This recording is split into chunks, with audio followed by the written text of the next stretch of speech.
Hey everyone, and welcome back to another lesson. So in this lesson we're doing this water splash using the emit brush mode. We're basically going to drop a sphere of water onto this ramp, which is going to basically eject the liquid out in the open. This is just one of many ways that you can create splashes in Phoenix, and I'll show you a few of those. So let's go straight into Max and get this going. So as always, we can start by going into customize, make sure that we're in the same units. Metric centimeters, 1 unit is 1 centimeter. Then we can create the sphere, which is going to act as our emitter. So maybe something like that, and raise it up. And then let's go under helpers, Phoenix FD, liquid source. And let's add the sphere as the source, and let's change the emit mode to volume brush, and it will tell you that the sphere needs to be non-solid. So say yes, that's fine, which again just means that the liquid will not interact with the sphere directly. The sphere will only act as the emitter. And now what I want to do is I just want the sphere to be filled with liquid 100% on frame 0. And then going forward, I don't want it to keep getting filled again. We just wanted one big drop of water.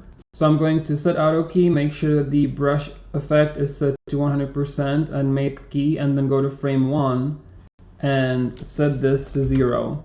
So basically I'm telling Phoenix on frame 0, I want this sphere to be 100% filled with liquid. And on frame 1, I want that to stop. So it's only filled once. And we can turn off auto key from there. And now let's create the Phoenix grid. So again, we can go under the create tab, go under Phoenix FD and create a liquid sim box, and just create a pretty big box around our sphere. We need to cover a pretty large area with this splash. So this is one of those instances where you don't have to be afraid and just sort of make the grid big. And then we're going to use the adaptive grid to expand as we need to cover the entire liquid simulation. So let's go under the output settings as per usual, output velocity, and set the output path wherever you need to. Let's just leave everything as it is and just run the sim to make sure that this is working, and it's working fine. We have basically just a sphere of water that drops down, so that's a good start. Now basically we need to create some kind of an on-ramp to get the water splashing out, so we can just go under standard and create a plane. Let's rotate it 90 degrees and put it roughly where the sphere is, so maybe something like that. Convert this into an editable poly, and let's select the vertices here and start giving it that sort of on-ramp shape. So maybe something like this, and then you can go under edge, select this edge, click loop, hold shift and drag, and then hold shift and drag again to give it maybe more of a shape like that. So that looks pretty good. And then what I would do is select this edge and go loop and raise that up and out just to create a bit of a border, and do the same thing on the other side. So loop, hold shift, drag, and move that out. And I think that this is pretty wide, so I'm just gonna hit R and scale this ramp down. And then what I did to give it more of an interest was I just selected this row and hit E for rotate and rotate it a little bit, and then select this one, rotate it a little more, and then select these two and rotate them. So you're basically giving it like an on-ramp effect and also like a twist, so you get more of a splash happening. Because when I left it being sort of uniform, it just gave me this pretty splash without much of all these little details and these droplets and everything. So this is the fun part, you know, you get to play with this and make it as cool of a splash as you would like with this ramp here. So let's just move the grid to the right, because as always we don't really want to be wasting simulation space, so to speak. So this gap here is unnecessary because we know that the splash will only be going this way. So you can move that, and maybe let's raise that down as well. And then we can move the sphere up into sort of like a beginning position here. And let's select the on-ramp and go under modifiers, turbo smooth, and give it 2 iterations, isoline display, just so that it's smooth. We can raise the resolution to maybe 0.5 centimeters to start, and then of course we're going to make this much more res for the final sim. We can leave all of the container walls open, and I'm going to select adaptive grid again so that the simulation grid expands as the splash flies out, but I'm going to set some maximum expansion. And now one of the things that I kept doing wrong in the beginning is I didn't define what my camera view was going to be. So I would run a simulation and then it would get cut off on the edge, or the ceiling would get cut off, or it just wouldn't be big enough. And I see this mistake a lot. You know, people don't make their grids big enough, and then their simulations, as pretty as they are, get cut off. So you want to think about where your camera will be, and sometimes that's hard to guess. You know, you want to first maybe see what the effect will be. So I would just run the simulation at a lower resolution, see how far it's splashing, and say, okay, you know, this is what I'm getting. So let me put the camera maybe somewhere around here, because I don't really need to see the on-ramp, I just need to see the splash. So now I know that I need to extend the grid past this point to the right because I don't want it to get cut off here. So you can just hit Control C to make a new camera, and then let's go over here, and you can actually beautifully see with the camera target how much more you need to extend this. So I'm just going to drag the maximum expansion sliders here, and so there would be the X plus. So let's lower that to maybe like that. And then I don't really care what happens on the bottom here. So I can just raise the ceiling, raise the floor, and I don't really care what happens on the left here either. So we can shrink the Y. And you do want to give it a little bit of room to go to the sides on the Y-axis. So don't shrink that all the way, but we don't need that much. And then we can do the X on this side, basically all the way back. So as the liquid is splashing, it is allowed to go all the way to the edges of the red box, but no further. And I think maybe the ceiling here is a little too low. So let's just raise the Z plus a bit more. And I know that whatever happens here with the liquid is going to stay within frame, and it's not gonna get cut off by the walls. So that's a good start. And now we can just select the simulator and go under the dynamics settings. We're gonna do 0.1 for the time scale, and so I can actually leave steps per frame at 1 because it's already gonna be a 1/10 the speed, so there's not really a reason to do more steps per frame because Phoenix has plenty of time to calculate what's happening with the liquid because it is so slow at that point. Now, one of the interesting parameters that you can play with is the surface tension. Basically, the higher the surface tension strength, the more the liquid will basically create these big chunks of droplets. Basically, if you want these nice small droplets, just leave surface tension at 0, or maybe you can make it like 0.1. Basically, the higher you raise the strength, the more of these small droplets will just combine together. And when you think about it, it makes sense because surface tension, it is basically attracting the liquid to each other with the surface force. So instead of the liquid breaking up, it will be more inclined to stick together into these big chunks of liquid. So actually for something as a splash where you want to have as much detail as possible, you would leave this at either 0 or just raise it just a little bit for fun. But if you were doing something like paint, or something where you don't want any breakage, you just want sort of long tendrils of paint, you would raise it, you know, all the way to, how far does it go? It goes all the way to 10. So you can imagine, and this is a very sensitive value, even if you do, you know, 0.4, you will see a noticeable difference in something like this. So you can imagine 10 will give you these amazing long tendrils, but we're just gonna leave it at 0.1. So droplet breakup basically balances between the liquid forming tendrils or droplets. So the lower the value, the more the liquid is inclined to create these long tendrils.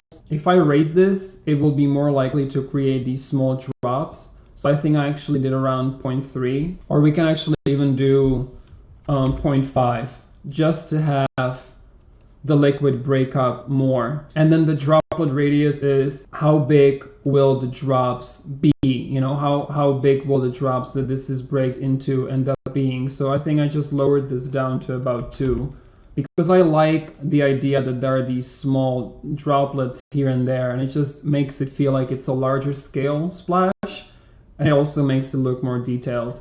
So this surface tension area is a fun one to play with for sure. Let's go under rendering. As usual, we can do smoothness 5.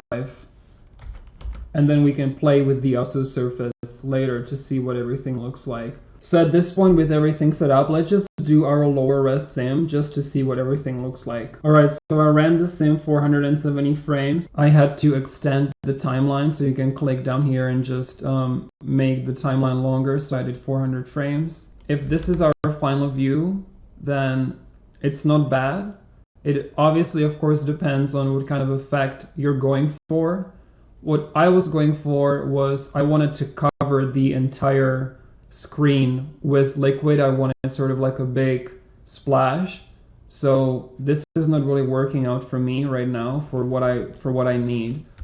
So what we can do is, I think that the liquid needs to be moving faster and have more force. So we can just make it fall a little longer. So what I'm gonna do is just go under the grid and raise the Z a little bit and move the sphere higher, so it will have more chance to gain speed and get faster. I think I'm also to move these vertices up just to make sure that none of the liquid escapes up here. And most importantly, I think that the on-ramp just isn't sharp enough. It's just not a sharp enough curve to make the liquid fly up. So I'm going to select these verts and raise that up, select these, raise those up, select all these and raise those up as well. And then you can select everything down here and just hit R and sort of compress it together to get a much sharper on-ramp. And we can hit Turbo Smooth. And I think this should work much better just by looking at it. I would maybe even close this gap a little more. And obviously I'm just having fun. This is all about just playing around and seeing what will give you a cool splash. So maybe something like that. I actually think there's not enough liquid to begin with, so I'm going to make the sphere bigger, and this way I'm gonna get a lot more liquid. And let's make sure that it's still roughly in the middle of the ramp, so something like that. And let's run the sim again and see what we get. Alright, so I ran the simulation again for about 200 frames, and we're getting something much more interesting. You can see that it basically splashes across the entire grid right now, just like we wanted. I think that a lot of the liquid sort of escapes down here, so I would maybe go back one more time and just raise this border up a little bit, just stop a lot of the liquid from escaping and instead forcing it to splash out. Now, I know that right now we're getting this sort of long tendril with not a lot of detail, but I'm not worried about that because all of the detail, those small droplets, are going to appear after you raise the resolution. It's just too low res right now to show all those small droplets, but they will be there. So what you can do to see this better is just go under the preview and show the mesh and hide the particles, and then we can turn off edged faces. So we're getting this kind of a splash right now. And you can maybe move the camera down a little bit. So right now we're getting something like this. Right now would be a good time to make a preview before you start doing any higher res sim. So I would do Shift V, make a preview, make sure that it's splashing at the right speed that I want, that it's looking the way I want. I've already done this effect, so I know that at 0.1 time scale, it's gonna give me this kind of a speed of splash at this scale of a scene. So I'm not gonna do that, but just a reminder. So at this point, I might say that I'm happy with this and I'm ready to move forward to raise the resolution and run the simulation. So I would go back under grid, and you can go really as high as you want. You don't have to go too crazy. I think I did about 0.18 centimeters, 0.2, but you can even go lower. It really depends on how patient you are as far as waiting for this to finish simming and how much detail you need. But I think anything around 0.2, 0.15 will give you plenty of detail. So I'm gonna raise this just a little bit. All right, so I'm still running the simulation at about frame 155, and I just wanted to show you guys how fast this still is. So even though the grid has expanded and we are now calculating over 130 million cells for this simulation, it's still only taking under 15 seconds, around 14 seconds per frame to sim. So that's really fast considering how cool this is looking, how much it has to do, and it's happening very quickly. So basically, you know, in under 20 minutes, I could do this entire simulation. So whenever I see someone posting online how it's taking them a day to run a sim, I know that there must be something wrong. Really, if you optimize this and you're working in the correct scale, it really shouldn't take very long at all to do even very detailed liquid sims. And you can see that we're getting all of these beautiful droplets just like we wanted to. We have some nice tendrils, we have some nice detail. The surface tension here is breaking the sort of sheet of liquid apart. Again, if the surface tension was much higher, this would be breaking up much more and it wouldn't be really creating this sort of sheet here, but I love the way this looks. I actually prefer this splash to the one that I initially made. I might have to render this one out, but you can see, you know, this is a pretty simple setup with just a little ramp, and we're getting a pretty cool splash, and you can get pretty close to it and it's still pretty detailed. So you could easily have an alcohol bottle here, a soda, you could have an apple or some fruit, and you could have this splash maybe coming from both sides, splashing onto a product, cosmetics. There's so much that you can do with this kind of a setup for commercials, for client work. So I hope that you guys put this to good use. So let me just show you what I did for rendering. So I'm going to unhide all, and I already have my rendering studio here, just like I showed you how to set this up. Nothing has really changed. I have this reflective blue background, semi-white for reflection, a 0.58 for the glossiness, which gives me this nice reflective background.